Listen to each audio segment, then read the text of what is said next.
síntomas y por el NAP. Hay causas que vamos a ver acá. Y el hemorragia tuberosa lo vamos a tratar después. Entonces, la definición, diríamos, el ACV, ¿no? Se caracteriza por inicio súbito. Entonces, siempre tener presente eso, ¿no? Un paciente con déficit neurológico súbito que generalmente causa una convalidación, es una ACV, ¿no? Y lo definimos dependiendo si es hemorragia o isquemia por el NAP.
corazón afecta a varios territorios, ¿no? Como por ejemplo vemos aquí en la cerebral media, en la cerebral posterior, entonces también lo causa el corazón.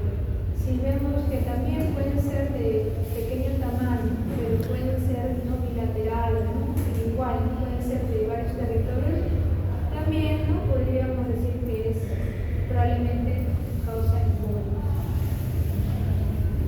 Acá lo mismo, entonces, este es un infarto in vitro que le llamamos, que les mencioné que puede ser por hipoperfusión o digamos en pacientes que también tienen un shock, por ejemplo, ¿no?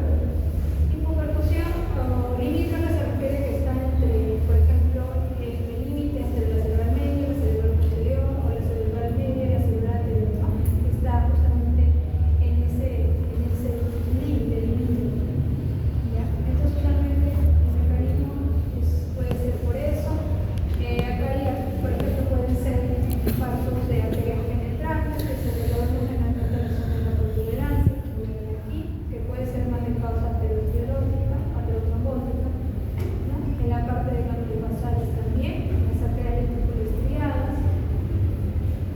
Acá vamos a ver ya otro tipo de exámenes que también debemos pedir, ¿no? El uso de lo que es el hemograma, la glucosa, muy importante en las personas plaquetas, el tema del perfil hepático, la urea, creatinina, perfil de coagulación, electrocardiograma, una radiografía de tórax. Entonces eso es lo que vamos a usar en emergencia. En cuanto al tratamiento, bueno, vamos a ver entonces, primero es importante entonces el traslado del paciente de forma rápida, estar obviamente en la emergencia, bueno, como le llamamos una unidad de ictus o el área de shock trauma, que es lo que tenemos. Hay que tener en cuenta vigilar ciertos parámetros que lo vamos a mencionar también, el oxígeno, la presión, la temperatura. Acá tenemos lo que es trombolisis y la trombectomía mecánica, y ya en pacientes que no es posible lo que es